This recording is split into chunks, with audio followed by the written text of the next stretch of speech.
अस्सलामुअलैकुम, आदाब। Uniform civil code किस नीयत से चर्चा में है वो तो जग ज़ाहिर है, लेकिन अगर यूनिफॉर्म सिविल कोड क़ानून की ज़बान में आता है तो बहुत सारे धर्मों के पर्सनल लॉस ख़त्म होंगे और ये क़ानून तमाम लोगों के लिए लाया जाएगा।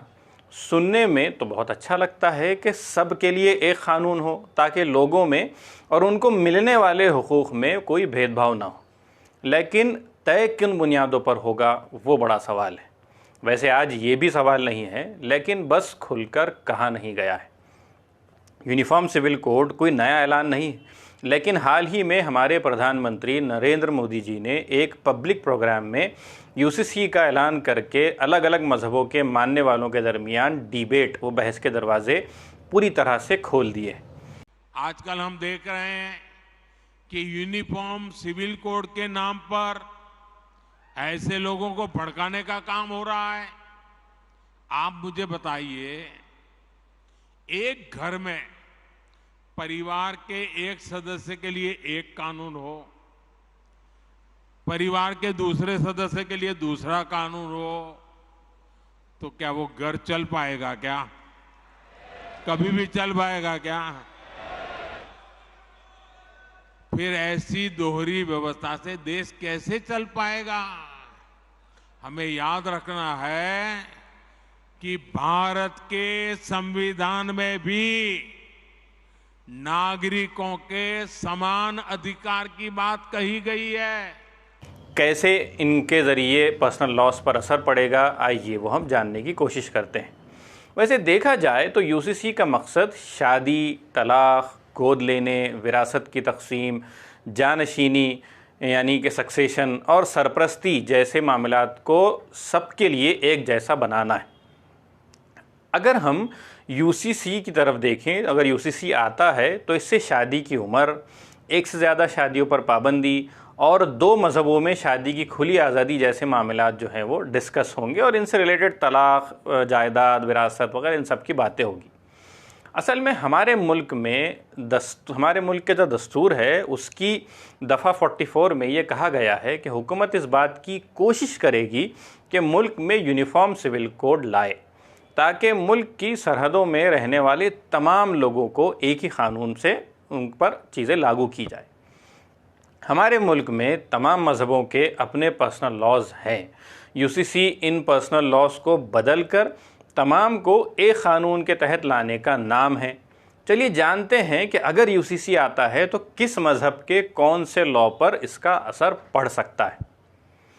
यूसीसी आए तो हिंदू धर्म के कौन से क़वानीन पर फ़र्क पड़ सकता है। अगर हम ये देखें तो अगर यूसीसी आता है यूनिफॉर्म सिविल कोड तो हिंदू लॉज में से हिंदू मैरिज एक्ट 1955 और हिंदू सक्सेशन एक्ट 1956 में चेंजेस होंगे।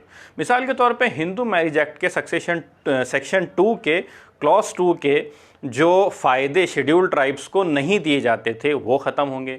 सेक्शन 5 का जो 5 पार्ट है उसके सेक्शन 7 के मुताबिक रिवायती जो प्रैक्टिसेस है वो क़ानून पर तरजीह रखती थी। अगर यूसीसी आता है तो शेड्यूल ट्राइब्स को भी उसका पावर मिलेगा और ये दूसरी रिवायतें जो हैं वो एबॉलिश हो जाएगी।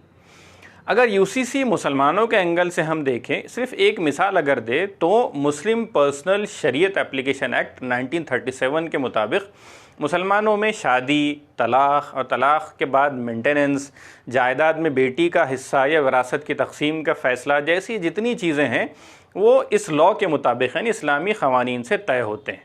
अगर यूसीसी आता है तो शरीयत लॉ के हिसाब से शादी की कम से कम उम्र वाला क़ानून बदला जाएगा। एक से ज़्यादा औरतों से शादी की इजाज़त का क़ानून ख़त्म हो जाएगा। बेटी को विरासत वाला जो मामला जो हिस्सा दिया जाता है उस पर सवाल होगा। तलाक़ के बाद जो मेंटेनेंस का क़ानून है उसमें चेंज आएगा। तो यूसीसी आता है तो ये पूरे लॉज एबॉलिश होके कॉमन लॉ बनेगा।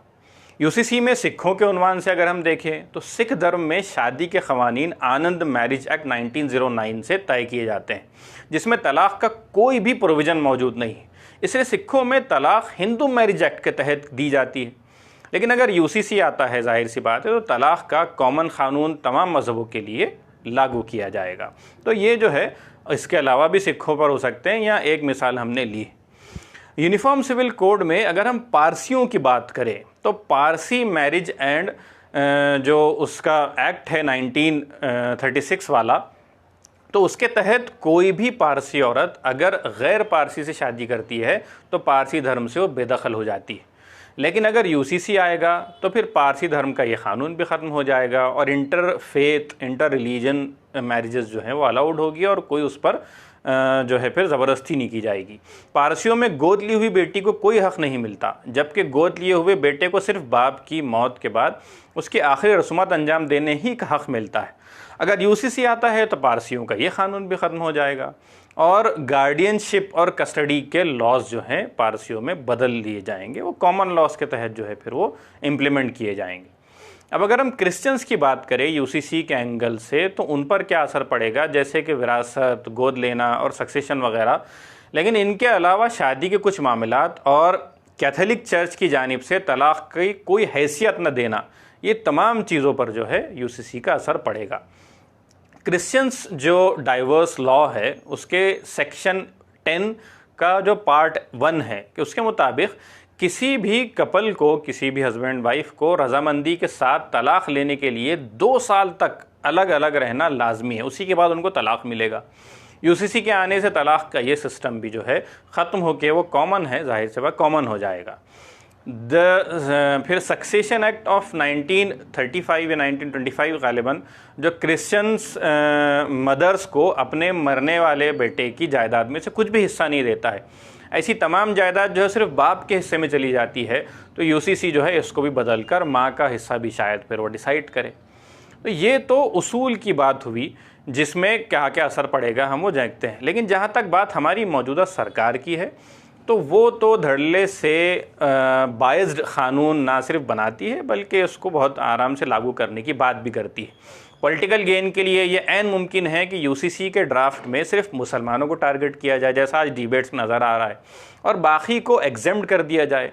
सिटीजनशिप क़ानून में तो सरकार ने खुलेआम पर यह किया ही था और हाल ही में हमारे मुल्क के गृह मंत्री अमित शाह ने यूसीसी से आदिवासियों और क्रिश्चियंस को अलग रखने का नागालैंड के चीफ मिनिस्टर से वादा भी किया था। तो ये मामला जो है हमारे मुल्क में चल रहे हैं। होना ये चाहिए कि अगर यूसीसी की डिस्कशन हो तो फिर तय हो कि तमाम मज़ाहिब इसके अंडर में आएंगे, फिर आदिवासियों के हुकूक़ की भी बात होगी, फिर जो जिस तरह से 370 कश्मीर का एबॉलिश किया गया है तो फिर वो नॉर्थ ईस्ट में जो 371 और उसके दूसरे लॉज है वो फिर एबॉलिश होने की बात होनी चाहिए।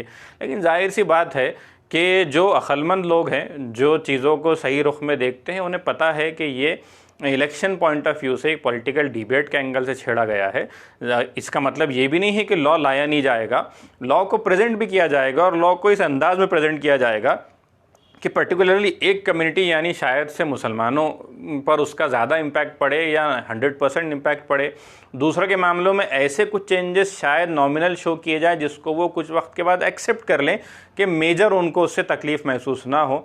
लेकिन चूँकि कंट्री में डिवाइड एंड रूल वाला सिस्टम ही वो है कि जितना आप नफ़रत को प्रोपोगेट करेंगे, जितना ज़्यादा आप ये शो करेंगे कि हम पर्टिकुलरली इस कम्युनिटी को दबा रहे हैं, इस कम्युनिटी पर अपनी ताकत का ज़ोर चला रहे हैं, तो दूसरी कम्युनिटी जो है वो उससे खुश होती है। हालांकि ये अपने आप में एक गलत रवैया है। ख़ुद किसी भी कम्युनिटी का मज़हब इस बात को शायद अलाउ नहीं करेगा, लेकिन बहरहाल ये हमारे अपने मुल्क की पॉलिटिक्स की एक हकीकत है जो अलग अलग एंगल से हमने देखी है। हमने वो सिटीज़नशिप एक्ट के एंगल से देखी थी, हमने वो राम मंदिर के उन्वान से देखी थी, हमने वो ट्रिपल तलाक़ के एंगल से हमने देखा था। ऐसे बहुत सारे इश्यूज़ हैं जिसको ख़ास पेश ही इसी गर्ज से किया जाता है कि दो कम्युनिटीज़ के बीच में प्रोटेस्ट हो, एक कम्युनिटी को उससे ताकत का इजहार हो, दूसरी कम्युनिटी अपने आप को उसमें कमज़ोर महसूस करे और फिर जो है इसके ज़रिए इलेक्शंस जीते जाएं।